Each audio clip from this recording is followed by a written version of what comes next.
नमस्कार दोस्तों, India news के डिजिटल प्लेटफॉर्म पर आप सभी का बहुत बहुत स्वागत है। अभिनंदन है। मैं हूं आपके साथ सौरभ त्रिपाठी। दोस्तों चलिए बात करते हैं 2023 शेखावत का कांग्रेस पर हमला। कहा कि पुरानी गारंटियां ही पूरा नहीं हुई, नई का क्या भरोसा। चलिए अब आपको बता दें, शेखावत ने कहा है कि कांग्रेस का आरोप है कि ईडी का दुरुपयोग किया जा रहा है। ईडी ने जांच शुरू की तब पेपर लीक के सरगना को गिरफ्तार किया गया। अब जांच की आज कांग्रेस के प्रदेशाध्यक्ष गोविंद सिंह डोटासरा तक पहुंच गई है।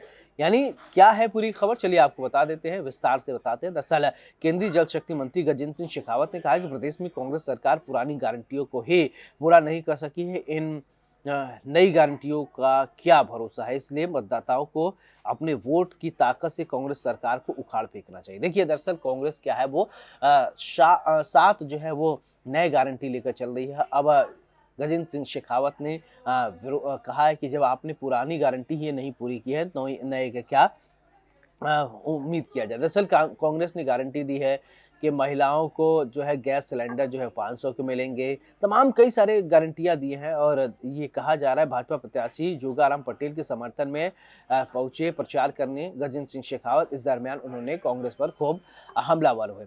राजस्थान में देखा जाए तो राजस्थान में इस समय आरोप प्रत्यारोप की जो सियासत है वो चरम पर है। कांग्रेस बीजेपी पर आरोप लगा रही, बीजेपी कांग्रेस पर आरोप लगा रही। लेकिन कांग्रेस अगर घिर रही है तो किसी मुद्दे पर हुआ है, लॉ एंड ऑर्डर को लेकर, और शायद इसके अलावा बीजेपी के पास नहीं लगता है कि कोई और मुद्दा हो। अगर कांग्रेस ने लॉ एंड ऑर्डर को लेकर मजबूती से काम किया होता तो शायद बीजेपी को घेर पाना वो कठिन हो जाता। बहरहाल कुछ तो मुद्दे हैं राजस्थान में जिस तरीके से लॉ एंड ऑर्डर को लेकर घेर रहे हैं।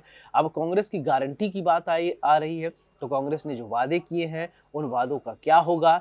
बीजेपी इस कह रही है कि पुराना वादा आपने पूरा नहीं किया, नए वादे आप थोप रहे हैं। बहरहाल ये जनता है, जनता सब समझती है किसको वोट देना है, किसको वोट नहीं देना है। लेकिन कुछ बातें ये होती हैं कि आपको इस बात का अंदाजा होना चाहिए कि आपको वोट किसको देना है। दरअसल 5 साल तक आपको ही झेलना है। जनता को इस बात को सुनिश्चित कर लेना चाहिए, जो विधायक आप चुन रहे हैं सिर्फ उनका चेहरा देखकर नहीं।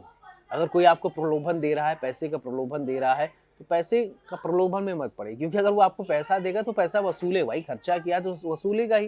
इसलिए पैसा मत लीजिए, अपने अधिकार से लड़िए और ये कोशिश कीजिए कि निष्पक्ष चुनाव हो और किसी प्रकार की कोई धांधली नहीं हो। आरोप प्रत्यारोप के राजनीति चलती रहेगी। अगर कहते हैं ना, वो नोट के बदले वोट अगर आप कर रहे हैं, ये आपके लिए और लोकतंत्र के लिए खतरा है। इसलिए बिना पैसे लिए चुनाव लड़िए या बिना पैसे लिए वोट दीजिए और अपने मताधिकार का सही इस्तेमाल कीजिए।